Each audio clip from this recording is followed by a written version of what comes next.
இவன் படிக்கவே கூடாது, இவன் கோயிலுக்குள்ள வரக்கூடாது, அவனை தொடக்கூடாது, தொட்டா தீட்டு, நமக்கு சமமா அவனை உட்கார வைக்க கூடாது, எல்லாத்தையும் மாத்திட்டார்ல. இதுக்கு மேல வேற என்ன புரட்சி வேணும்? இதுதான் ஏன் புரட்சி. பாபா சாஹேப் அம்பேத்கர் என்ன சொன்னார்னா, கற்பி. இவரு அரசு பள்ளியில படிக்கிற 10th +2 படிக்கிற மாணவர்களுக்கு வருஷம் எல்லாருக்கும் ஊக்கத்தொகை கொடுத்தாரு, ஊக்குவிச்சாரு. கற்பி. ஒன்று சேர், ஜாதி மதம் எதுவுமே பாராத எல்லாரையும், தமிழ்நாட்டு மக்களை எல்லாரையும் ஒண்ணு சேர்த்தாரா? புரட்சி செய். இன்னைக்கு அமைச்சரவையில் 8 பட்டியல் சமூக உறுப்பினர்களை அமைச்சரவையில் அமர்த்தி மாபெரும் புரட்சிங்க. இது மாபெரும் புரட்சி. இந்த புரட்சி இனிமே நடக்குமா அப்படின்றது உண்மையாவே கேள்விக்குறிதான்.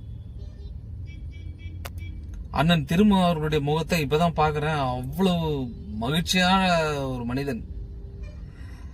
ஏதோ பல கட்சி இருந்திருக்கார் பொழுது. நான் நிறைய விமர்சனம் பண்ணிருக்கேன், விமர்சித்திருக்கிறேன், இனிமே விமர்சிப்பேன். ஏன்னு கேளுங்க, இங்கெல்லாம் தலித் மக்களுடைய குரலா, தலித் தலைவர்களா நீங்க வரும்போது உங்களுக்கு நடக்கிற வன்கொடுமைகள்லாம் பார்த்து நாங்க சும்மா இருக்கணும்னு அவசியம் கிடையாது. இன்னைக்கு தமிழ்நாடு அமைச்சரவையில நீ 70-80 வருஷம் 100 வருஷம் கூட கனவு காணுங்க. சத்தியமா சொல்றேன், 100 வருஷம் கடந்தாலும் இந்த அமைச்சரவையில ஒரு தலித் இடம்பெறவே முடியாது.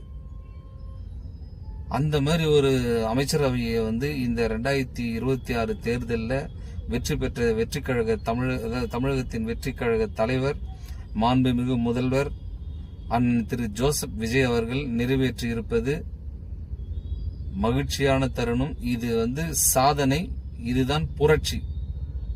தமிழகத்தின் மிகப்பெரிய புரட்சியாளர் மாண்புமிகு முதல்வர் அண்ணன் திரு சி. ஜோசப் விஜய் அவர்கள். வணக்கம்.